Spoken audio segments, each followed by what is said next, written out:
ஹெல்மெட்டுக்கும் முடி கொட்டுறதுக்கும் பெரிய சம்மந்தமே கிடையாது. அது ஒரு ஜஸ்ட் ஒரு ஃபேக்டர் தான். சமையல் கட்டில் உள்ளதெல்லாம் ஸ்கேல்பில் தூக்கி போட வேண்டியதுலாம் 100% கிடையாது. அப்படின்னா திருப்பியும் சொல்கிற உலகத்தில் எல்லாருக்குமே பால்னஸ் வந்துருக்கு. ஸோ எங்களுக்கு நிறைய பேஷண்ட்ஸ் ஐடிலேருந்து வரவங்க எல்லாமே சொல்கிறது உண்டு.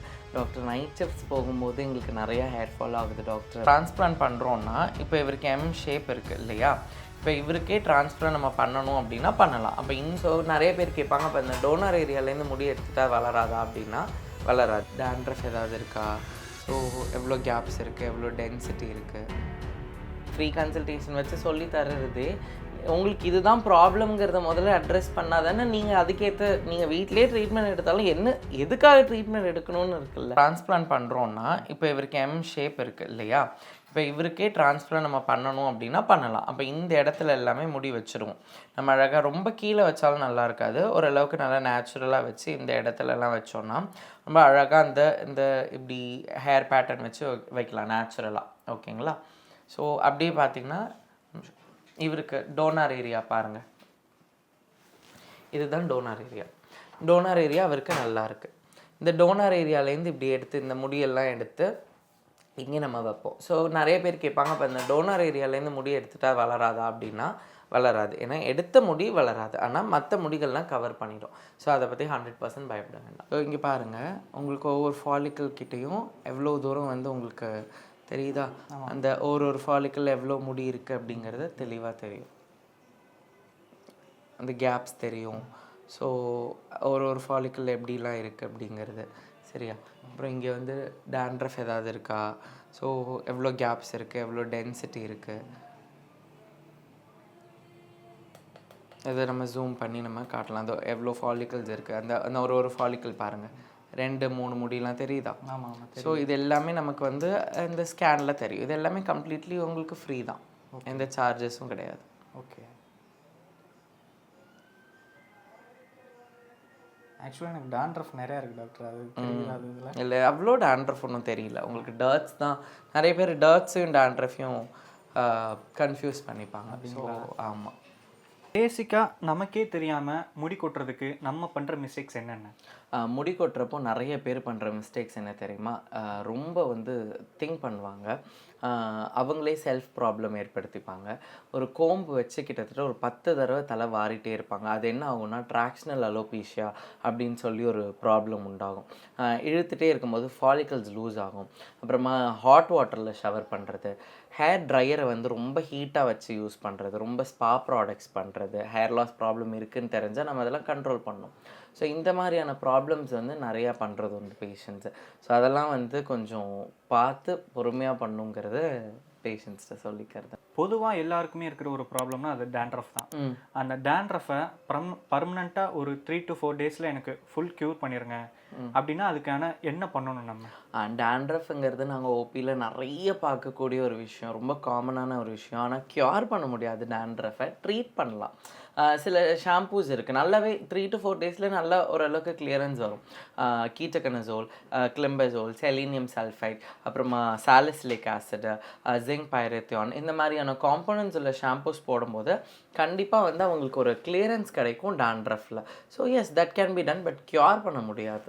இப்போது டேண்ட்ரஃப் வர்றதுக்கு முக்கியமான காரணம் வந்து நம்ம வந்து ஆயில் வைக்கிறது, இல்லை தூசி போடுறது அப்படின்ற மாதிரி தான் இருக்குது. சரிங்க. ஆயில் வைக்கிறது வந்து எந்த டைமில் வைக்கணும், என்ன ஆயில் யூஸ் பண்ணணும்? யூஸ்வலாகவே நான் ரெக்கமெண்ட் பண்ணுறது லைட் ஆயில்ஸ், ஆல்மண்ட் ஆயிலு, அப்புறமா நல்லெண்ணெய் வைக்கலாம், ரோஸ்மெரி ஆயில் வைக்கலாம், இந்த மாதிரியான மைல்டு ஆயில்ஸ் வச்சுக்கலாம். ஓகே, ஆயில் ரொம்ப எக்ஸசிவாக வரும்போது கண்டிப்பாக டேண்ட்ரஃபும் எக்ஸசிவாக தான் ஆகும். டேண்ட்ரஃப் ப்ராப்ளம் இருக்கிறவங்களுக்கு ரொம்ப லைட் ஆயில்ஸ் தான் நான் ரெக்கமெண்ட் பண்ணுவேன். எப்போ வைக்கலாம் அப்படின்னா ஆயில்ஸ் எப்போவுமே குளிக்க போகிறதுக்கு ஒரு 3 hours முன்னாடி வைக்கலாம். வச்சுட்டு குளித்தா பெட்டராக இருக்கும். அப்போ அவங்க என்ன பண்ணலாம், ஒரு 3 hours முன்னாடி நல்லெண்ணெய்லாம் தேய்ச்சிட்டு நார்மல் ஷாம்பூஸ் வச்சு யூஸ் பண்ணி வாஷ் பண்ணிடலாம். அப்போ ஆயிலும் கிளியர் ஆகும், அவங்களுக்கு அந்த ஆயிலுக்கான நரிஷ்மெண்ட்டும் ஸ்கேல்பில் போய் இறங்கும். ஸோ ப்ராப்ளம் கிடையாது. யூஸ்வலாக எல்லாருமே யூஸ் பண்ணுறது வந்து தேங்காய் எண்ணெய் தான். ஆமாம், இப்போ அந்த எண்ணெய் தான் வந்து எல்லாருமே யூஸ் பண்ணுறாங்க. அது யூஸ் பண்ணுறதுனால முடிக்கு நல்லதா?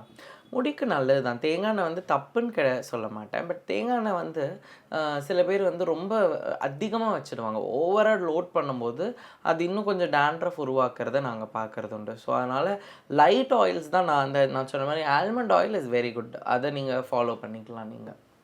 உங்களுக்கு டேண்ட்ரஃப் ப்ராப்ளம் இருக்குது அப்படின்னா. இல்லை டாக்டர் எனக்கு தேங்காய் எண்ணெய் தான் வச்சு பழக்கம், எனக்கு அதில் டேண்ட்ரஃப் ப்ராப்ளம்லாம் எதுவும் இல்லை அப்படிங்கிற பட்சத்தில் நீங்கள் தாராளமாக தேங்காய் எண்ணெயை யூஸ் பண்ணலாம். பற்றி பேசும்போது இப்போ சில பேர் வந்து இந்த மலைவாழ்ல இருந்து மக்கள்லாம் இந்த மாதிரி வெட்டி வேறு அப்புறம் கரிசலாங்கண்ணி இதன் மூலியமாக தயாரித்த ஒரு ஆயிலெலாம் கொண்டு வந்து விற்கிறாங்க. அந்த ஆயில் யூஸ் பண்ணுறதுனால ஏதாவது சைட் எஃபெக்ட்ஸ் வருமா, இல்லை உண்மையெல்லாம் நல்லா க்ரோத் ஆகுமா? நல்ல ஒரு கேள்வி. எந்த ஆயில் யூஸ் பண்ணாலும் சரி, என்ன ஆயில் நீங்கள் மலைவாழ் மக்களாக இருக்கட்டும், இல்லை எவ்வளோ பெரிய எந்த ரிசர்ச்லேருந்து ஆயில் கொண்டு வந்தாலும் இருக்கிற ஹேரை தான் கண்டிஷன் பண்ணி வைக்க போகுது. அதனால ஒரு ஹேர் க்ரோத் நடக்காது. ஓகேயா? ஃபாலிக்கிள் இல்லை அப்படின்னா எண்ணெய் ஊற்றுனா அங்கே முடி வளர்ந்துடாது.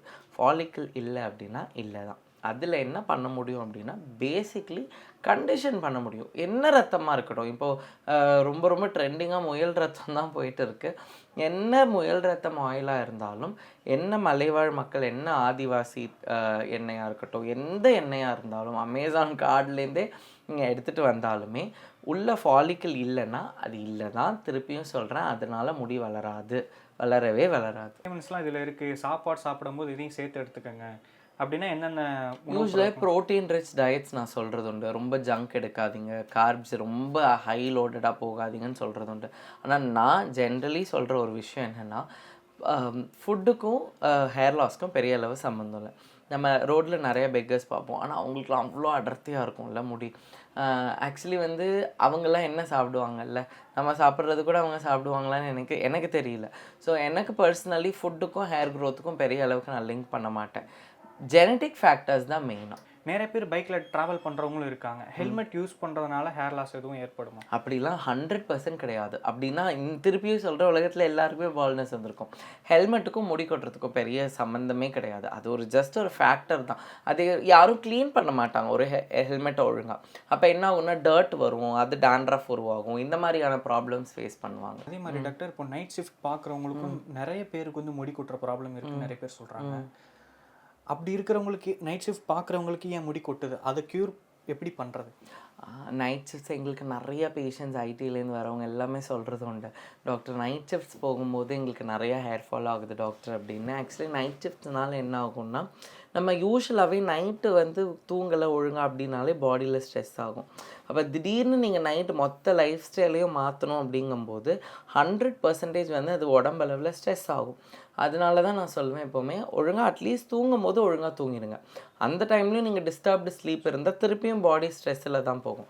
அப்போ என்ன ஆகும், திருப்பி ஹேர் ஃபால் ஆக தான் செய்யும். So I recommend people to sleep properly at least for 6 to 7 hours any time. அது நைட் ஷிஃப்ட்ஸ் போகிறீங்கன்னா நம்மளால் மாற்ற முடியாது அதில் ஒர்க் பேட்டர்னை. So that is how it is going. I always recommend. And hair லாஸை க்யூர் பண்ண முடியுமான்னு கேட்குறீங்க. ஹேர் லாஸை க்யூர் பண்ண முடியாது. ஹேர் லாஸை க்யூர் பண்ணிட்டோம் அப்படின்னா நிறைய யாருக்குமே பால்னஸ் இருக்காது. ஓகே டாக்டர், இப்போ உங்கள்கிட்ட ஒரு பேஷண்ட் வந்து இந்த மாதிரி எனக்கு இந்த மாதிரி முடி ரொம்ப கொட்டுது டாக்டர் அப்படின்ற மாதிரி வராங்க. அவங்களுக்கு வந்து என்னென்ன மாதிரியான செஷன்ஸ்லாம் நீங்கள் வந்து என்னென்ன மாதிரியான ட்ரீட்மெண்ட்லாம் நீங்கள் கொடுப்பீங்க? யூஸ்வலாக நாங்கள் வந்து ஃபஸ்ட்டு ஸ்கேன் பண்ணுவோம். அது உங்களுக்கே நான் பண்ணி காட்டுறேன், டெமோ ஆயிருந்தாலும் பண்ணுறேன். Biocell injections, QR678, exosome injections, GFC, PRP இதெல்லாமே பண்ணுறது உண்டு. டிரான்ஸ்பிளான்ட் வரைக்குமே பண்ணுறது உண்டு. ஆனால் அதை தான் சொல்கிறேன், யார் யாருக்கு பண்ணணுங்கிறது அது ரொம்ப முக்கியமாக நமக்கு தெரியணும். எல்லாருக்கும் எல்லாத்தையும் பண்ணிட முடியாது. உங்களுக்கு நான் பயோசெல் இன்ஜெக்ஷன் கொடுக்குறேன். அது ரொம்ப ஒரு எஃபெக்டிவான ட்ரீட்மெண்ட். அது ரொம்ப மினிமல் லெவல் ஆஃப் ட்ரீட்மெண்ட் தான். அது ரொம்ப பட்ஜெட் ஃப்ரெண்ட்லி ட்ரீட்மெண்ட் தான். ஏன்னா நானும் ஒரு மிடில் கிளாஸ் பையன் தான். அந்த பயோசெல் ட்ரீட்மெண்ட்ஸ் எல்லாமே ரொம்ப ஒரு எஃபெக்டிவாக இருக்கும் உங்களுக்கு. ஸோ பெயின்லெஸ்ஸாக இருக்கும். அது எல்லாமே உங்களுக்கே இன்ஜெக்ட் பண்ணி காட்டுறேன், உங்களுக்கு தெரியும். அதுவும் தெரியாது, பெயின் இருக்கா? இல்லை இல்லை இல்லை. ஓகே, இப்போ இது டைரெக்டாக நம்ம இன்ஜெக்ட் பண்ணும்போது ஃபாலிகல்ஸ்க்கு கொஞ்சம் இது ஹெல்ப் பண்ணும்.